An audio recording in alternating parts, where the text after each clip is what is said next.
تو آج ہمارے پاس ایک بہت ہی دلچسپ مواد کا ڈھیر ہے۔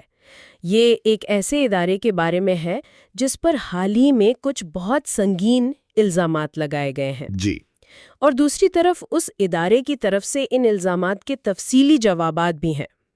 ادارہ ہے جامعہ اسلامیہ اشاعت العلوم عقل-قوا، اور الزامات لگانے والوں میں بی جے پی کے سینئر لیڈر کرٹ سومیا شامل ہیں۔ بالکل۔ تو چلیے اس معاملے کو سمجھنے کی کوشش کرتے ہیں۔ ہمارے سامنے جو ذرائع ہیں وہ الزامات اور جوابی دلائل دونوں کو پیش کرتے ہیں، اور ہمارا کام ان دونوں بیانیوں کا جائزہ لینا ہے۔ بالکل، اور یہاں ہمارا مقصد جج بننا نہیں ہے۔ نہیں، ہم صرف یہ دیکھ رہے ہیں کہ ایک طرف کیا کہا جا رہا ہے اور دوسری طرف اس کے جواب میں کیا ثبوت اور کیا منطق پیش کی جا رہی ہے۔ صحیح۔ یہ ایک طرح سے دو بالکل مختلف تصویریں ہیں، اور ہم ان دونوں کو ساتھ رکھ کر دیکھنے کی کوشش کریں گے۔ ٹھیک ہے، تو اس کو کھولتے ہیں۔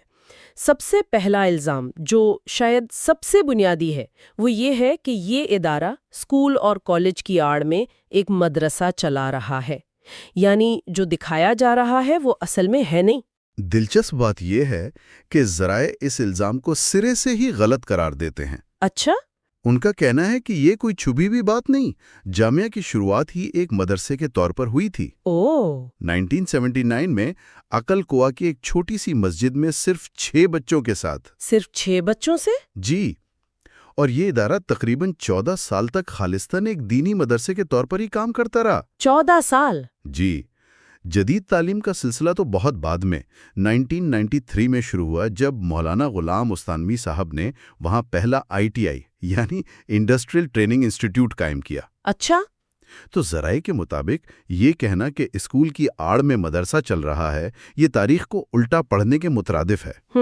حقیقت یہ ہے کہ ایک مدرسے نے وقت کے ساتھ خود کو وسعت دے کر جدید تعلیم کو اپنایا، یعنی الزام ہے چھپانے کا، اور جواب یہ ہے کہ چھپانے کو کچھ تھا ہی نہیں، اس کی بنیاد ہی مدرسہ ہے۔ بالکل یہی بات ہے۔ یہ تو بیانیے کا ایک بہت بڑا فرق ہے۔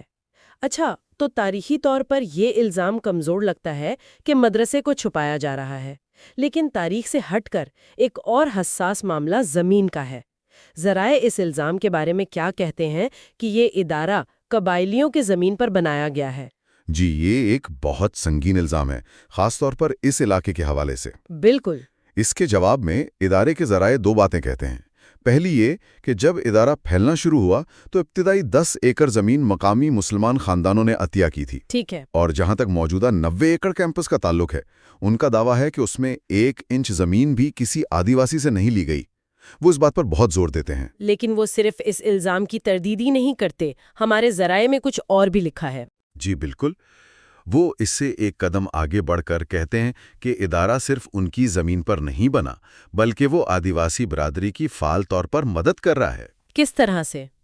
مثال کے طور پر کیمپس میں جو نان ٹیچنگ سٹاف ہے، خاص طور پر خواتین، ان میں سے زیادہ تر مقامی آدیواسی ہیں۔ اچھا۔ اس کے علاوہ ان کا ایک پروگرام ہے ایجوکیشن آن ویلز۔ ایجوکیشن آن ویلز؟ جی، اس میں ان کی بسیں آس پاس کے قبائلی دیہاتوں میں جاتی ہیں اور وہاں کے بچوں کو بنیادی تعلیم دیتی ہیں۔ تو یہاں بھی وہی پیٹرن نظر آتا ہے، الزام ہے استحصال کا، اور جواب میں سماجی خدمت کا دعویٰ پیش کیا جا رہا ہے۔ بالکل، ایک بالکل مختلف تصویر۔ یہ تو واقعی ایک بالکل مختلف زاویہ ہے۔ اب آتے ہیں ایک ایسے الزام پر جو اور بھی چونکا دینے والا ہے۔